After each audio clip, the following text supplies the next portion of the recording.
Hello and welcome back to the next One Piece review and discussion. We are here with the release of the next chapter, and my goodness, what a chapter! I feel like I say that a lot of times with these chapter releases, but this one in particular caught me so off guard with the reveal we get right at the end. This was a backstory in the making of Loki's very, very tragic history. But my Oda has pulled something out here that even I was definitely not expecting. Elbaf has just been surprise after another. So I need to get into this chapter and talk about who it is we get to meet.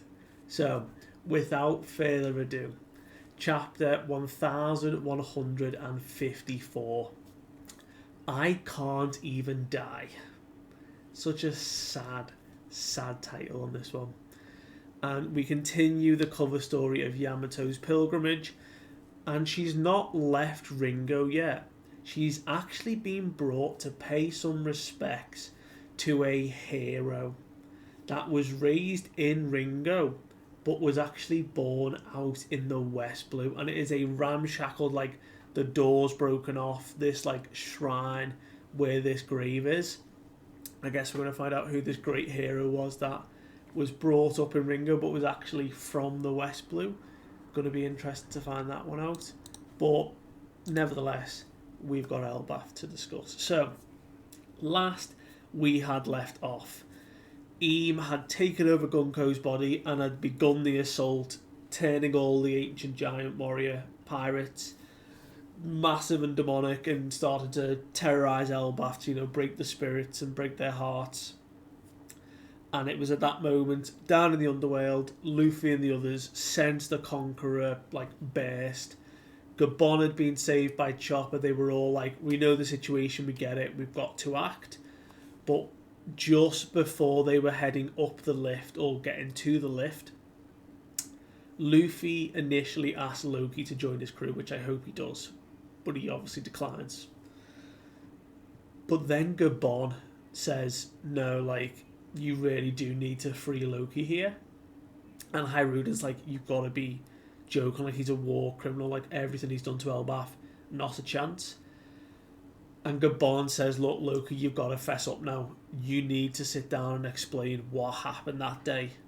So we get the history of, very briefly, because we actually jump further back in time, but Loki begins to describe what he encountered when he first arrived in the throne room with Ja Rule, and Harold was being assailed by all the guards, he was being stabbed and speared. Then obviously Ja Rule got a sword in the head. The chest that had the legendary devil fruit, Loki got his hands on, and everyone accused Loki of killing his dad. But the chapter we had last was jumping even further back to Harold's reign and his initial sort of degenerate actions as being this huge giant who terrorised, and he was just a scumbag. He then came across Ida, who then taught him and sort of guided him more about learning about other cultures and, the humans that were there, and they basically began exploring on their way back to Elbaf over, I think it was 4 or so years. And he'd really mellowed out. So on the return, they'd settled down. Hiruden was born, and we know the story of Ida was a giant from somewhere else. I think it was West Blue, but not from Elbaf. So the elders were like, no, you can't marry her. We've already got someone lined up. This is Lady Estrid, who then became queen. And she was this very sort of regal woman, very royal. She had the 8-legged horse, that Asla was really cool, the reference to Sleipnir there. But ultimately, Harold went on his ways. He wanted to build diplomacies, he wanted to learn, he wanted to grow and develop relationships, and he really wanted to get the world government in a sort of working relationship with Elbaf, and it just wasn't going anywhere. But the final pages of the chapter was obviously Loki being born and having these sort of cursed eyes, and his own mother, like immediately after giving birth, was like, I want nothing to do with that child. He's a demon. He's not, like, no one is going to know about this kid. And they cast poor baby Loki into the underworld. And in the moment after, or maybe days after, there was noises coming from the underworld, and it turned out that Loki had survived. Not only had survived, had taken down a giant beast and was beginning to climb the very root of the Adam tree back up to the Sun Realm, and had made it back, and it was incredible to see. So we pick back up with a kind of a brief overview of Big Mum's attack on Elbaf when she was a child. So 63 years ago, when the counterpart to Ja Rule, Joe Rule, Waterbeard or Waterfall Beard Joe Rule, lost his life to a certain girl, and it was indeed Charlotte Linlin, the woman who had become Big Mum and one of the four emperors.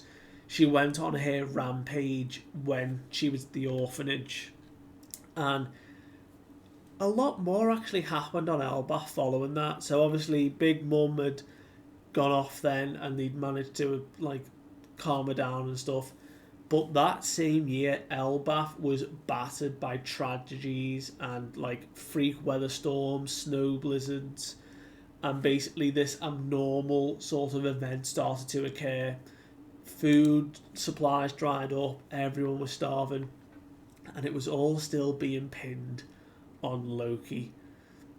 So we know Estrid soon dies, but we do get to see more of Estrid's anger and frustration and like just disgust towards baby Loki in the room. And she's like, I don't want to see that child. I want nothing to do with him.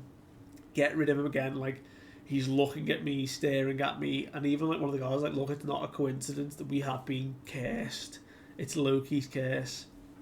But again, poor Loki, like his own mother, just he's trying to like even just like hold her, to like get close to her, and she wants nothing. She's like, take that monster away, and he's just in tears. And they're talking about like these monstrous eyes that he has, and you know they're a curse. They need to be gotten rid of. So that is why they bandaged his eyes. So they actually don't like damage his eyes in any way, or he's damaged his eyes anyway.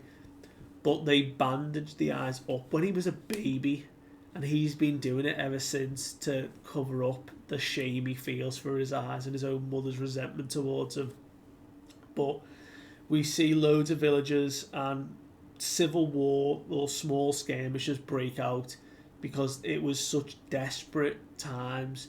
You know, people were trying to find food, find shelter, whatever they could to survive, and it resulted in, you know, more bloodshed and more panic, and like the history of Elbaf was being undone by what was happening here, being engulfed by this chaos and misery, and they all had pinned it on Loki. And there was a moment where a giant storms in to Hyruden and Ida's home, and it's like, look, you're his brother, Hyruden. You could also take responsibility and be a sacrifice for this curse so that we can live normally again. And they're trying to, you know, take Hyruden hostage, and Ard is fighting back, but like the giants are overpowering her. And out of nowhere, King Harold reappears in perfect timing, just as big and ferocious as ever. And he's finally returned from his travels. He'd heard about Loki's birth, and he was, you know, wanted to reach back to Elbaf as soon, but then he'd also heard about the famine and all the problems and the various, you know, issues. And because of all the relationships he had built up to this point, there is an incredible shot of just a like armada of human ships arriving at Elbaf with aid and support for, you know, their country. And it is like, we have been saved by these people. They are bringing ships loaded with like sackfuls of food, and these, like, you can see, like, overloaded with food bags and sacks, humanitarian aid toward these people to be like, look, we can help you get back on your feet, because of the relationship Harold has built with them. I think it's really such a good like turn of, like, they were so like destructive and thinking they'd have to go back out and like take on humans again and pillage what they could, and it's like, no, we've built good relationships, and we're going to graciously accept their aid, and we're going to dig in, fill our hearts with gratitude, he says, and look after these folks who are looking after us. And look, they talk about, we are all here to share, and we see that Harold doesn't make it in time before Estrid passed away. She actually passed away just a few days before Harold's return, or the eve of Harold's return. So just as he was there, so that's a shame. But she denounces her son. She says she had anguish and hatred towards Loki. And we see Harold's first interaction, like, oh, why is his eyes like bandaged up? Like, what's going on here, my son? And he's like, oh, like, he's got some condition, like, we're just keeping his eyes covered. But Harold's like, he just, he's not even smiling. Like, is something go wrong? I guess it's just the loss of his mother. But it is actually even like more tragic, because the narrator box that's going throughout this whole chapter is saying here that Loki's just given up on love. The initial love, the first love that a child feels, his own mother's, he just never had. Not only never had, but was thrown away, was showered with hatred and horrible words, and that's all he's had. And they talk about, why has he got all these scrapes, what's happening? But Harold continues on being king. They begin to break up the branches into these like sort of trade and communication routes between the villages, which is really cool. We see that it is Estrid's older brother who becomes a sort of steward and regent in the coming years, who takes on the responsibility of looking after Loki. And he's just as bad as Estrid. Like, he's got resentment towards Loki. He's treating him like shit. Like, Loki cannot catch a break. He has not had any single person so far, other than Harold pricking him up for a brief moment when he was a baby, that showed any affection towards him. But we jump back down into the underworld, and we see a very familiar looking wooden shack, a bar indeed, that we've saw in most recent times, as where like Shanks visited, and like, it's that first port on the underworld. And this was actually set up as Ida's bar, or Ida's tavern. So it is actually where she went off to go build and have a place for her own, and where Hyrule lived out. And it's like Ida's tavern here, fishermen come in and all the people, and she gets all the customers who first reach Elbaf, and she, is having so much fun. And we actually jump a little bit ahead in time now to 56 years ago. This is important. Ja Rule and Harold are having a discussion about a certain incident that happened at the Reverie. Now, they don't say what it is, but we maybe find out what it could be later. So, Harold says he really tried hard to even smuggle himself in as a guard to a king he's close with, to try and get close, but he couldn't ask questions because he didn't want to blow his cover, and he might have been exposed and he might have got arrested, so he was like, I just kind of was there. If he'd have been caught, that would have been a whole different story. But Ja Rule begins to spin a tale about the Galei Ra. The Galei Ra Warhammer Company, an ancient shipwright giant building group that went off from Elbaf. This troop, Harold thought were a myth. And Jorah's like, no, they exist. And actually, till recently, they've actually been sending letters back to Elbaf.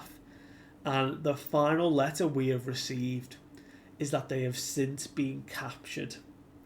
100 warriors have been taken prisoner. And we see like a sort of silhouetted grayed out shot of some of them. And I've already seen people making connections that some of them look like some of the giants that Nami and Chopper saw on Punk Hazard. Specifically like 2 giants they saw. And I love that we're getting a little connection and play on words to obviously the Galley Law, Iceberg Company, the shipbuilding company that is set up in Water 7. Maybe they've had passings in the way, way distant past, and it's how they've been inspired to build a shipwright company. But the Galley Law, this ancient shipwright, 100 giant company, they think that actually they are frozen somewhere. And they discuss, there is this ancient great enemy that, they no doubt faced a long time ago, but that history has been sunk to the bottom of the ocean. There is a deeper reason why your ideals haven't worked out, Harold. What you're doing, what you've been trying to do, it has nothing to do with you. These are just rumours, but, there is a story of a frozen army of giants somewhere, and it seems that our people are still regarded as enemies.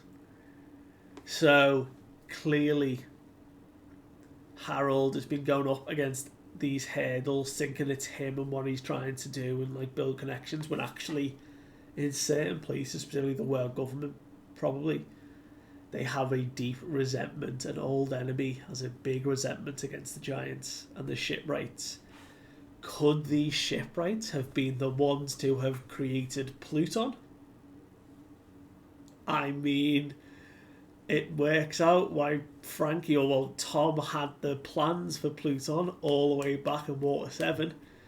So why is a giant shipwright company, the Galley Ra, very similarly named to the company that then was, Frankie was entrusted, but close connection to the person who had the Pluton blueprints? Crazy. What a setup we've got there.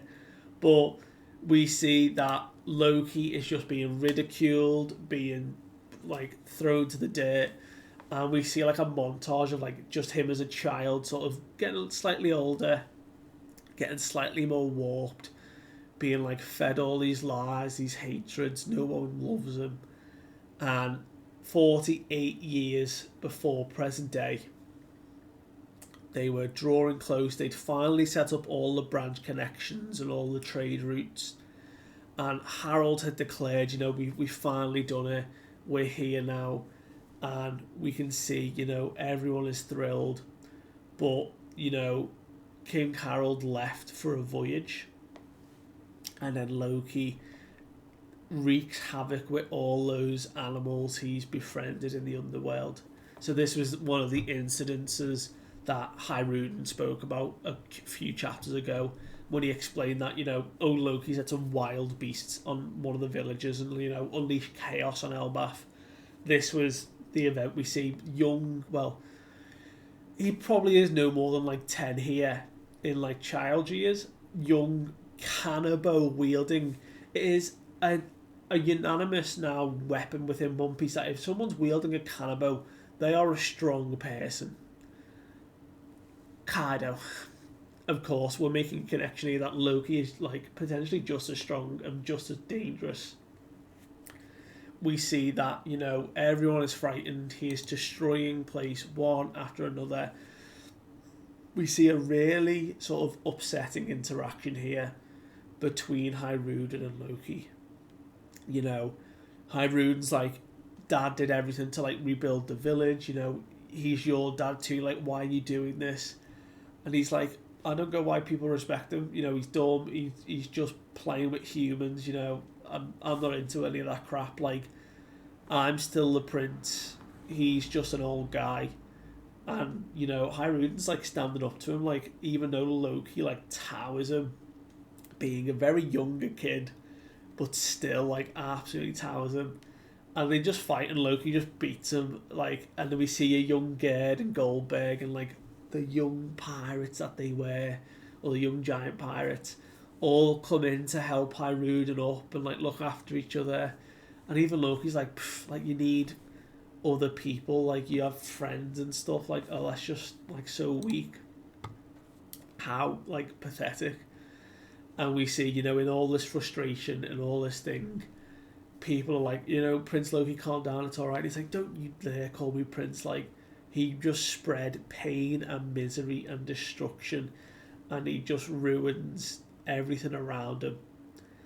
And we see that he jumps from the sun realm down into the underworld. Like, he just leaps off a branch. We see a little young Loki just descend, hit the underworld, like hits the rock, and his bandages are off. He's in tears, and he's just saying, I can't even die. Oh, it is that thing of like Kaido again, like when Kaido throws himself off a sky island and hits an island, and he's like, oh man, like that didn't even like do anything. Poor Loki, man, like a child, like throwing himself down. But he threw himself down and he's on the floor in tears, and the chapter ends with a mountain in the distance being severed in half. And I mean, Loki, for perspective, is like here, and a giant mountain just gets sliced. And Loki's still crying, and we see all the animals begin to freak out, like all the monstrous animals that live down in the underworld. And it's like, oh, like, what is the deal with this island? And there's a group of individuals talking as they've arrived here on the island, and like, where are we? Like, surely this is the place. Like, oh look, we found a giant. Like, surely this is the place. This definitely has to be Elbaf. But well, that kid's got like a bit of a devil face to him. Like, is he crying? And we see a very young Shiki, a young Whitebeard when he was Edward Newgate. We see a young Stussy, and we see a fourth individual, a man, leading the three of them forward.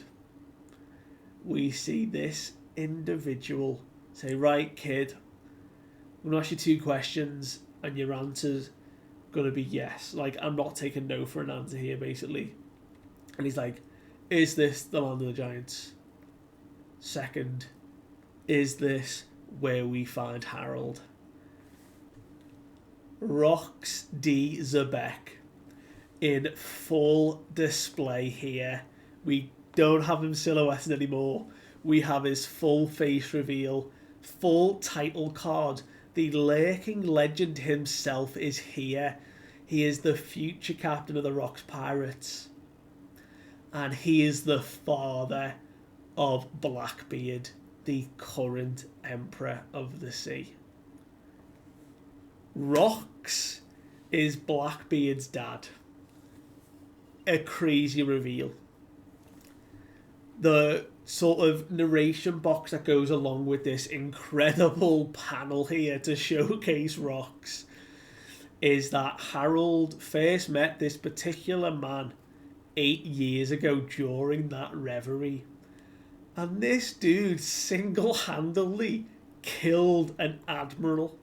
Like, what? Just think of our admirals currently. Like, fairly strong individuals. Back in the day, admiral position, you're a strong fighter, you're a strong marine. Fair dues. Rox single-handedly killed one of them during that time and just vanished. That is why he became such a government enemy. He got a massive bounty on his head, And he is the crazy pirate that he is. He's holding two fingers out. Now, whether this is him just going like, I've got two questions, or whether that's because he used those two fingers to chop down the mountain that's currently like falling over. Like, that's nuts to me. Like, we know this dude's strong, but like, is he just severed a mountain with his two fingers, and this is the reveal of like how busted he is? He is a formidable fighter, the father of Blackbeard, and we get like a zoom in on his face, and we can see that half of his face, like his kind of right side of his face, if we're looking at it, does look like Teacher's. It does look like Blackbeard. He's got the wide eye, the big smile. It looks like Blackbeard. Lovely.